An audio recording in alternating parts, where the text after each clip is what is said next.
Welcome back sa aking channel. Senator Robin Padilla nagsalita na sa pagkakaroon ng anak ni Aljur Abrenica kay AJ Ravel, Robin hindi na daw nabigla, panuurin at pakinggan ang buong detalye.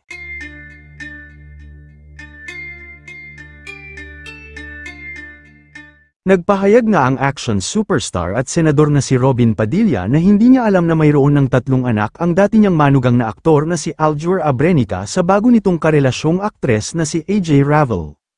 Ayon sa naging ambush interview kay Robin matapos ang pagdalo niya sa contract signing ng pelikulang Bad Boy 3 sa Viva Film Production nitong Biyernes, ika-21 ng Nobyembre, sinabi niyang hindi na rin daw siya nabigla sa balitang yun. Aniya, wala akong alam dyan pero hindi na ako nabibigla sa ganyan, hindi nakabigla-bigla yan sa panahon ngayon.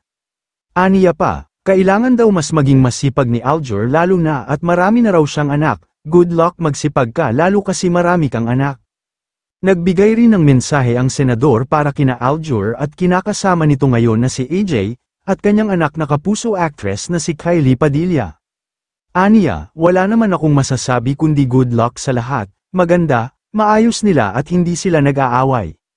Ibinahagi rin ng senador sa publiko na alam daw niyang lumalabas pa rin si Aljur, Kylie at kanilang anak. Bukod dito, tiwala naman daw siya kay Kylie dahil isa itong mabuti at magaling na ina.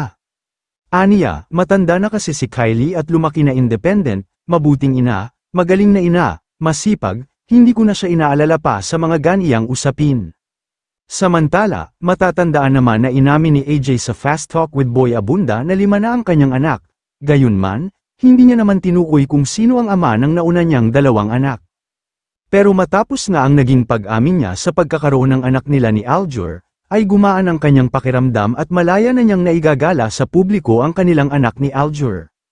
Samantala, agad ding naglabas ng reaksyon at komento si Kylie hinggil sa isyu ng pagkakaroon ng 3 anak ng estranged husband na si Aljur sa kasalukuyang karelasyong si AJ. Aniya, matagal na raw niyang alam ang tungkol dito subalit mas pinili niyang manahimik para sa kapakanan ng mga bata.